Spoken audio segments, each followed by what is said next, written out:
লোহাদহ ঘাট বাবলা নদীতে সেতুর দাবিতে রাস্তায় নেমে মিছিল করলেন অন্তত 10টি গ্রামের বাসিন্দারা। বুধবার দুপুরে এই ঘটনা ভরতপুর 1 নম্বর ব্লকের ভরতপুরে। পরে বিক্ষোভকারীরা সংশ্লিষ্ট ভিডিওকে একটি স্মারকলিপি জমা করেন। এদিন সকাল 11টা নাগাদ ভরতপুর সিজা মোড় থেকে বাস স্ট্যান্ড ও ব্লক মোড় হয়ে প্রায় 1.5 কিলোমিটার মিছিল করে বিডিও অফিসে পৌঁছান বাসিন্দারা। বিক্ষোভে সামিল হয়েছিলেন ওই ব্লকের গৌরীনগর, লোহাদহ, কাঞ্চনগড়িয়া প্রায় 10টি গ্রামের বাসিন্দা। মিছিলে অংশ নিয়েছিলেন স্কুল ছাত্রছাত্রী থেকে প্রবীণরা। পরে বিডিও অফিসে তারা বিক্ষোভ দেখাতে থাকেন। পুলিশের দেওয়া ব্যারিকেডের বাইরে বিক্ষোভকারীরা অবস্থান শুরু করেন। একটি প্রতিনিধি দল বিডিওকে সেতু দাবিতে স্মারকলিপি জমা দেন। বিক্ষোভকারীরা জানান যে এই ব্লকের বাবলা নদীর লোহাদহ গ্রামের কাছে একটি সেতু দাবি করে আসছেন কয়েক দশক ধরে। প্রশাসন ও রাজনৈতিক নেতৃত্বের কাছে বারবার দাবি তুললেও তার সমাধান হয়নি। অথচ গুরুত্বপূর্ণ এই সেতু তৈরি হলে নদিয়া জেলার সঙ্গে মুর্শিদাবাদের উন্নত যোগাযোগ তৈরি হবে। যদিও ভরতপুর 1 নম্বর ব্লক প্রশাসন সূত্রে জানা গেছে 2004 ও 2005 আর্থিক বর্ষে মুর্শিদাবাদ জেলা পরিষদ বাবলা নদীর ওই জায়গায় সেতু তৈরির জন্য টাকা বরাদ্দ করা হয়েছিল, যদিও কোনো কারণে সেতুর কাজ এগোয়নি। এরপর সম্প্রতি রাজ্য সরকারের পক্ষ থেকে প্রস্তাবিত এলাকায় সেতুর জন্য অন্তত 3বার মাটি পরীক্ষা করা হয়েছে। বিডিও আশ্বাস দেন বিষয়টি গুরুত্ব সহকারে দেখে ঊর্ধ্বতন কর্তৃপক্ষের কাছে পাঠানো হবে। আপনাদের জ্ঞাতার্থে জানাই, দেখুন এই লোহাদহ ঘাট তার সন্নিহিত যতগুলো গ্রাম আছে সেই গ্রামের মানুষ এসছে, তাদের একটাই মাত্র দাবি লোহাদহ ঘাটে বাবলা নদীর উপর ব্রিজ নির্মাণ। এই লোহাদহ ঘাটে বাবলা নদীর উপর ব্রিজ নির্মাণ ত্বরান্বিত যাতে হয় সেই জন্যই আমাদের আশা। দেখেছেন এখানে সবাই আছেন, তারজান বাবু কোথায় গেলেন, সবাই আছেন, হ্যাঁ, লোহাদহর মানুষ আছেন, ঘুষখোরার মানুষ আছেন, খয়রার মানুষ আছেন, আমলাইয়ের মানুষ আছেন এবং একডালার মানুষ আছেন, সবাই নারায়ণপুরের মানুষ আছেন। সবাই এসছে একটাই কথা বলতে, বিডিও সাহেবের কাছে তুলে ধরতে যে একটাই দাবি সেটা বাবলা নদীর উপর ব্রিজ, লোহাদহ ঘাটে বাবলা নদীর উপর ব্রিজ, এটা খুব ত্বরান্বিত করতে হবে। এবং এখানকার মানুষ আশায় বুক বেঁধে আছেন, স্বপ্ন দেখছেন কবে ব্রিজটা হবে। ব্রিজটা যদি হয়, আপনাদের জ্ঞাতার্থে জানাই, ওই এলাকার আর্থসামাজিক পরিকাঠামো অনেক পরিবর্তন ঘটবে এবং মানুষের জিডিপি যেটাকে বলে গ্রস ডোমেস্টিক প্রোডাক্ট সেটা বেড়ে যাবে। সুতরাং মানুষের আয় ক্ষমতা, পার্চেসিং পাওয়ারও বেড়ে যাবে। ওইখান দিয়ে দোকানপাট, বাজার হাটও বসবে এবং আগামী দিনে আমরা চাই ওইখানে একটা হেলথ সেন্টার হোক, স্বাস্থ্যকেন্দ্র হোক। সুতরাং এই যে ব্রিজটা হলে দেখবেন সঙ্গে সঙ্গে এগুলো এসে যাবে। তাই আমাদের দাবি আপনাদের মাধ্যমে যথাযথ জায়গায় ঊর্ধ্বতন কর্তৃপক্ষ যারা এই সঙ্গে যুক্ত, সংশ্লিষ্ট কর্তৃপক্ষ, তাদের কাছে দৃষ্টি আকর্ষণ করতে চাই যে ওই লোহাদহ ঘাটে বাবলা নদীর উপর ব্রিজটা ত্বরান্বিত হবে। বিডিও সাহেব যেটা বললেন যে মন্ত্রীর যে চিঠি তিনি থ্রু প্রপার চ্যানেল উনি পাঠাবেন, ডাইরেক্ট পাঠাতে পারবেন না, থ্রু প্রপার চ্যানেল অর্থাৎ জেলা প্রশাসনিক মাধ্যমে পাঠাবেন। এবং বিডিও সাহেব যেটা আলাদা করে যেটা দেওয়া হয়েছে উনি বলেছেন আমি চেষ্টা করব, উনি অনুভব করেছেন, উপলব্ধি করেছেন, উনি বুঝতে পেরেছেন যে এখানে ব্রিজটা খুব দরকার, এখানকার মানুষের জন্য ব্রিজটা খুবই দরকার। নাহলে রাত্রিবেলায় সব থেকে যেটা গুরুত্বপূর্ণ সুবিধা সাধারণ মানুষের, সেটা কি? এটা ভালো প্রশ্ন করেছেন। সাধারণ মানুষের যে সুবিধাটা কি, একটা ব্রিজ যখন হবে কয়েকটা জেলার সাথে একটা সমন্বয়, যোগাযোগের সমন্বয় হবে, 1 নম্বর। 2 নম্বর হচ্ছে ওইখানকার আর্থসামাজিক প্রেক্ষাপট সেটা বেড়ে যাবে। 3 নম্বর হচ্ছে দোকানপাট বাড়বে, বাজার হবে। এবং আপনারা জানেন এলাকাটায় প্রান্তিক মানুষ বেশি, প্রান্তিক চাষি বেশি, অনেকে দিনমজুর খেটে খায়।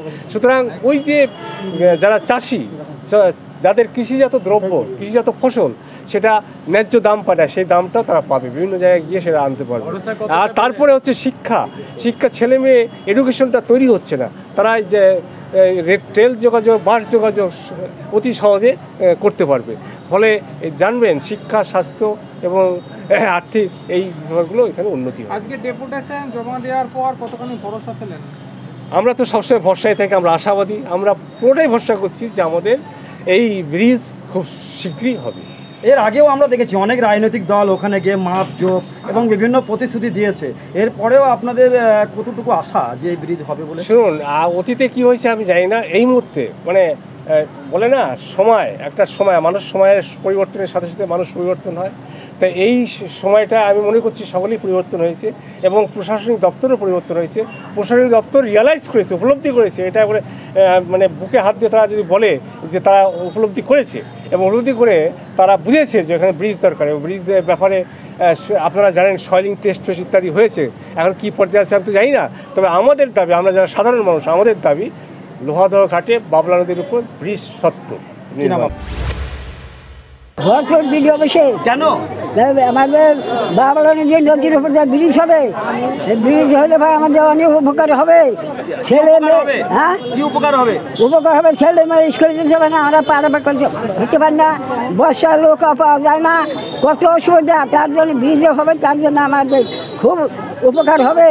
ব্রিজ হলে আপনাদের কি উপকার হবে? খুব ভালো হবে, আবার ছেলে মেয়ে শিক্ষিত হবে, সব হবে। কি নাম আপনার? ব্রিজের জন্য এসেছি, যাতে আমাদের ব্রিজটা হয়ে কোথায়? লোহাদা বাবলা নদীর ওপরে ব্রিজ। লোহাদা ঘাটে বাবলা নদী। তো এই ব্রিজ হলে তোমাদের কি কি সুবিধা হবে? আমাদের সুবিধা হবে, আমাদের স্কুলটা কাছে থাকবে। আমাদের যদি মানে টিউশন যেতে হয় তাহলে আমাদের 1 ঘন্টা আগে থেকে বাড়ি থেকে বেরোতে হয়। তার জন্য ব্রিজটা হয়ে গেলে তাহলে আমাদের অত তাড়াতাড়ি বেরোতে হবে না, আমাদের কাছে হবে টিউশনগুলো, আমাদের সুবিধা হবে। বললে 1 ঘন্টা আগে বাড়ি থেকে বেরোতে হয়। হ্যাঁ। এটা কেন? এটা কারণ আমাদের ওখানে ব্রিজ নেই, নৌকা পার হতে হয়, তার জন্য। বর্ষার সময় নদী তো ভরা জল থাকে, হ্যাঁ। তখন কিভাবে পারাপার হবে? তখন নৌকা পারাপার হতে হয়, কিন্তু মানে জল বেড়ে যায়, জলে অর্ধেক গিয়ে তারপরে যেতে হয়। রাত্রিবেলা নৌকা পারাপার হয়? হ্যাঁ হয়, মাঝরাতে হয় না, কিন্তু 8টার পরে আর হয় না। হ্যাঁ। কোন স্কুলে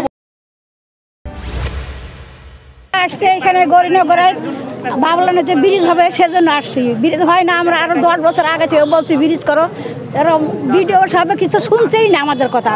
আমাদের ছেলে পেলে নাতি নাতকুর আমাদের স্কুল কলেজে যেতে হেতু খুব অসুবিধা হয়। কোনোদিন নৌকা পাচ্ছে না, সেদিন যাওয়াই হয় না, সেদিন স্কুলই হয় না, পড়াই হয় না, ঘরে বসেই থাকা হয়। তাহলে আমাদের কত অসুবিধা হয়। সেজন্য ভিডিওকে বলছি আমাদের ব্রিজটা করে দাও, আমরা সহায়তা হলাম, আমরা ছেলে মেয়ে মানুষ করতে পারবো, আমরা ভালোভাবে স্কুল কলেজে যেতে পারবো আমাদের ছেলে মেয়ে। কি নাম আপনার? আমাদের ব্রিজের জন্য কিন্তু পারেননি, আপনার ব্যর্থতাটা কোথায়? দাঁড়ান, আপনি দাঁড়ান। এই ইন্দ্রজিৎ, আমি এই লোহাদা ব্রিজের ব্যাপারে আমার বাবাও দীর্ঘদিন প্রধান ছিলেন, 40-42 বছর। তিনি সেই আমল থেকে এটা চেষ্টা করে যাচ্ছেন। আমি 25-30 বছর আগে থেকে দেখছি প্রতি বিধানসভার আগে একবার সয়েল টেস্ট হয়, প্রতিশ্রুতি পাওয়া যায়। এক সময় 11 কোটি টাকা মুর্শিদাবাদ জেলা পরিষদ এই ব্রিজটায় স্যাংশন করেছিলেন মাননীয় সাংসদ অদিত চৌধুরী মহাশয়ের সময়। তারপর যে কোনো কারণে বশত সেটা চাপা পড়ে যায়। কিন্তু বর্তমানে আমার এই গৌরনগরবাসী দিলীপ রায় এবং আমাদের নবান্নে না ওর নেই এখন, ছিলেন চিফ সেক্রেটারি ছিলেন, চিফ ইঞ্জিনিয়ার। ওনার প্রচেষ্টায় কাজটা অনেক ত্বরান্বিত হয়েছে এবং এখানে ডিএম সাহেব তিনিও চেষ্টা করছেন। আজকে কয়েকখানা গ্রামের লোক নিয়ে একটা ডেপুটেশন বিডিও সাহেবকে দেওয়া হলো। এই ব্রিজটা হলে কান্দি সাব ডিভিশন, নদিয়া, গোটা মানে এলাকা উপকৃত হবে। সেখানে নৌকাপথে পারাপার করা, ওপারে বাজার রেল স্টেশন, ছাত্রছাত্রী সাধারণ মানুষের অনেক কষ্ট পেতে হয় এবং কোনো ডেলিভারি কেস, রাত্রে কোনো মহিলার সেখানে নৌকা 9:30টার পর আর পাওয়া যায় না, পারাপারের কোনো যোগাযোগ থাকে না। তাই ব্রিজটা হলে সকলেই উপকৃত হবে। আমার প্রশ্ন ছিল, আপনি পারেননি কেন? আপনি তো ক্ষমতায় ছিলেন। আমি ক্ষমতায় ছিলাম, আমি জেলা পরিষদের সদস্য তখন ছিলাম, আমি বিরোধী দলে ছিলাম। তো আমি এই কথাটা করছি যে মুর্শিদাবাদ জেলার জেলাশাসক এই ব্রিজটা হওয়ার ব্যাপারে যথেষ্ট আন্তরিক এবং তার আন্তরিক প্রচেষ্টা এখনও অব্যাহত।